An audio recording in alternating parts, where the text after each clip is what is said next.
Okay, so we're going to continue discussing the binomial distribution of a random variable. And we'll look at a specific problem at first, and then we'll figure out what the mean and standard deviation of this random variable would be. All right, so let's consider a situation with the following. You have a set of parents, and they produce offspring, and the following is true. The probability any one of their children has type O blood is equal to 0.25. Okay, so having said that, we can sort of reason that if this family plans to have 5 children, that we can model the probabilities of numbers of a certain number of kids having type O blood in this family with a binomial distribution. So here's what I mean by that. I'm going to let x equal the number of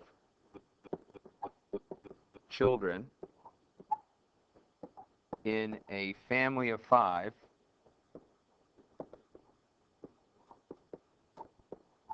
with type O blood. Okay, so think about it. This random variable s can take on 6 values. It's possible this family can end up with no children with type O blood, or just 1 of the 5 have type O blood, or 2 of the 5, 3 of the 5, 4 of the 5, or 5 of the 5. Okay. So why might this be a binomial distribution? Let's think about the 4 criteria. First off, number 1 is every child either have type O blood or not have type O blood. And the answer to that is yes. Every trial is a success or a failure, either having type O blood being a success and not having type O blood being a failure. Okay? Are the trials independent? So we're going to argue that they are. We're just going to say that, the first child has type O blood. That's not going to change the probability of the second child having type O blood, but it's going to be independent trials there. The probability is always 0.25 each time. That's sort of the third condition. And the variable of interest is a fixed number of children we're planning to have, and we're interested in how many of them out of the 5 have type O blood. So you could fill in these probabilities, which we'll do shortly. Let's remind ourselves how we do that. So if I say this statement, probability x equals 3, that's really saying what's the probability exactly 3 out of the 5 children have type O blood. So we can use the formula that we've talked about. Probability x equals k in a binomial distribution is n choose k, probability of success to the k, probability of failure to the n minus k. N is the number of trials. There you go, number of trials, or in this case, number of children. K is the number of successes. Sometimes you'll say that's the number of things number of times I want a particular thing to happen. And P is the probability of success on each individual trial. So this is probability of success for each individual trial. And then this here is obviously the probability of failure. So in our case, it would be 5 choose 3. Probability of success, or probability of type O blood, is 0.25. We want that to happen 3 times. And then not type O blood, we're going to have happen twice. Okay, so you could type that into your calculator if you like. You can also use what's called the binomial PDF. So let me show you how to do that. Go to our TI-84, and you do second distributions, and we'll go up. We'll find this thing. Here it is. That's the Binomial Cdf. We'll use that in a little while.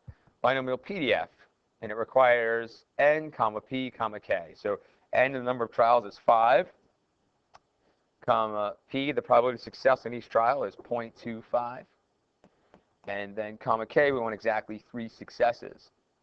And we hit enter, and there we go. We get 0.0879, really. So that's the probability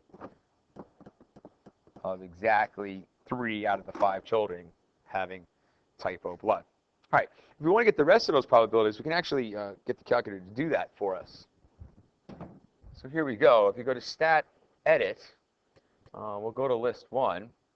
And there you go. Here you go. You got the variables 1, 2, 3, 4, and 0, 1, 2, 3, 4, 5. That's the value of our random variable. And in list 2, here are all the probabilities. You might think, well, Are those really probabilities? Yeah, they are. Look, if we go down to number 3, there's that number we just had, 0.0879. So the question is, how did they get there? Well, I can tell you what I didn't do. I didn't type Binomial PDF 6 times. Here's what I did. To the top of list 2, I did second distributions. I go up to something called the Binomial PDF. There it is. And for this problem, the number of trials 5 doesn't change. We're having 5 children, comma. The probability of each child having type O blood, we said, was 0.25, comma. And then the number of successes we want, well, all those numbers are in list 1. So if I just do second 1, list 1, close parenthesis, and enter, there you go. You get these numbers. Look like anything changed. It just recalculated them all. So this is a picture of your probability distribution for this particular family. A fun question might be, is it skewed left or skewed right? Well, if you look at this, that's a pretty big probability of 0.23 for 0. 1 is 0.39, 2 is 0.26, and then 3 is pretty small, 0.08. 4 is really small, 0.01. And 5 is 3 zeros and then 9/8, so 0.00098. So this looks like you have small probabilities on the right, which means we'd be skewed right. To see that, you can do a stat plot. So do second y equals, and go to number 1, stat plot, and select a histogram. So we have list 1, well, we have the histogram selected there. And then a frequency list, or X list that is, I'm sorry, is list 1. That's the values of a random variable. And the frequency list, which is the probabilities, are in list 2. So there you go. So that makes sense. Okay. If you just hit zoom 9 on this, is what we typically do, it's not going to work so well. If you think about this, we would expect to have 6 different bars, a height or a probability for 0, and then for 1, and then for 2, up to 5. So we need to change the window here. Press window, and for x min, we'll leave it at 0. For x max, we'll switch that to 1 more than the highest value of x. The highest value of x we have was 5, so go to 6. And here's the real important thing. It's the x scale. That's how often it's going to make a new bar for us. We're going to set that to 1, because think about it in our table, all the variables were 1 apart from each other. Okay? All right, there you go. Now, in terms of y min and y max, y min now is really a probability. So it doesn't really make sense to have negative 0.4 or something like that, but that gives us a little space on the bottom of the graph. We know it's not going to go below the x-axis. Y max, if you think about our probabilities, you go to, when we're in stat edit, the highest one we saw was like 0.39 something. So I'll just go to like 0.6 or 0.7. It's up to you. Now press graph, and you'll see that histogram. And sure enough, that histogram is skewed right like we expected. So there it is, and there you go. And we talked about this in a prior video, but you notice in this case, the probability of success was 0.25 for this binomial distribution, and that it's skewed right. And this shouldn't really surprise us.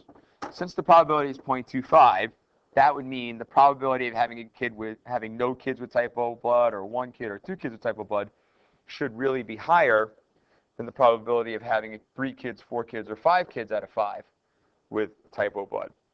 So that means that most of your data is going to be collected down here on the left, and the tail is off to the right, like it is. You can see it here.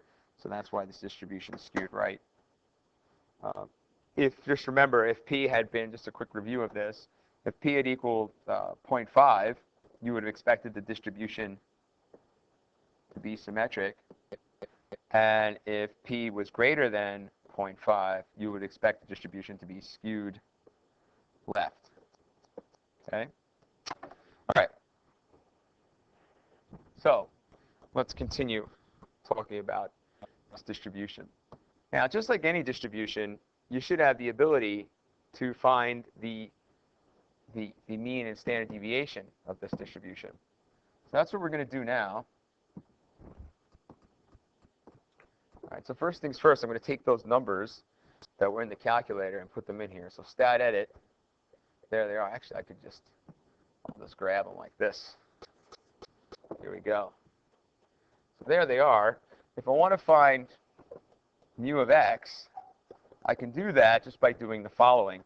It's the sum of all the x values times their probabilities. So in our case, it would be 0 times 0.2373 plus 1 times 0.39551 plus 2 times 0.26367, and so forth. Okay? We could also find the standard deviation. And we could do the standard deviation, well, we do the variance first, really, using this formula. It's the sum of all the x values minus the mean squared times their probabilities. Okay. So we can do that. We know how to. I'll just show you. The calculator can do this for you, too. If you go to Stat and you go to Calculate, you can go to one variable statistics, and our x values are in list 1, and our frequencies, or our probabilities of those things, are in list 2. Okay, if you have the newer software, it'll say X list, frequency list, and calculate. Hit enter, and here you go. So you have an X bar of 1.25 and a standard deviation of 0.968. So that's what things turn out to be here. U of X equals 1.25, and a standard deviation equals 0.968. Okay. Well, I think a little bit of common sense, you shouldn't be surprised by this 1.25. This family was having 5 children, and we would expect, well, the probability of each child having type O blood was 25%. So you'd expect about 25% of the family to have type O blood. So really, what are you doing? You're doing n times p. And if you do 0.25 times 5, you get the 1.25. So while we did one variable stats, or we could do this normal formula that we use to calculate the mean of a discrete random variable, in the case of the binomial distribution, you have this special option. You can find the mean by doing n times p. This is only true for a binomial distribution. Okay. And then secondly, the standard deviation, this is less obvious, but there is a formula for this. It turns out you could do the square root of n times p times 1 minus p to get the standard deviation. So now we found the standard deviation before to be 0.968. So let's verify that this formula works for this problem. So here we go. We'll do second quick, get ourselves to the home screen. Okay, here we go. So you do square root. There it is. And it's n times p times 1 minus p. So n was 5 times p, which is 0.25, times 1 minus p, which is 0.75. And here we go. We hit enter, and there's that number, 0.968. So now we know we can find the mean and standard deviation of a binomial distribution using those special formulas. Okay. I guess before we leave this, we'll just spend a little bit of time talking about some fun probabilities you can calculate. So let's talk about that. So let's pretend I asked you in this case, what's the probability that this family had at least 3 children with type O blood? Okay, or what's the probability that the family had at most 2 children with type O blood? Okay, so if you think about this first case, this is really, we want at least 3 kids, and that means we could have 3 kids with type O blood, or 4 kids with type O blood, or 5 kids with type O blood. These cases do not overlap at all. I mean, you can only, if 3 out of 5 kids have type O blood, that's it. And then 4 out of 5 and 5 out of 5. So you can just add these probabilities together to the all disjoint events. So we would have to do here a binomial PDF of n, comma, p, comma, k, and then do it again, binomial PDF n, comma, p, comma, k, and then one more time. Now, the calculator has a nice function in it. It's called the CDF. And in the calculator, binomial CDF works as follows. N, comma, p, comma, k, it gives you back the probability that x is less than or equal to k. That's a really handy thing. So if you're looking at the second problem here, just above this, we could do that directly in the calculator. We can just say that's the binomial CDF 5, comma, 0.25, comma, 2. All right? Let's see that work. What that really is doing, by the way, it's adding all the cases, adding the case x equals 0, x equals 1, and x equals 2 together for us. That's what it's doing. Let's see it work. So you do second distributions. Oops, sorry there. Second distributions. We go up to binomial CDF. There it is. It's easy to miss. CDF, PDF right next to each other. Hit enter. And here we go. We get 5, comma, 0.25, comma 2. Hit enter. And there you go. You get 0.8965. So this turned out to be 0.8965. Okay. The one above, though, is a little trickier. That probability of x is greater than or equal to 3. The problem we have with that is the calculator does not calculate the probability of being greater than or equal to a variable. It will only do less than or equal to. So what we need to do is take this probability and rewrite it. So we can do that by thinking about the opposite event, or the complementary event. So the event that's opposite of x being greater than or equal to 3 is x is less than 3. So we can do 1 minus the probability that x is less than 3. Okay, that's a little bit better. There's still a problem, though. Calculator does not do less than. It doesn't do this. It just does less than or equal to. Well, if we think about our table of values for x looked like this. Here was p of x, right? You had 0, 1, 2, 3, 4, and 5.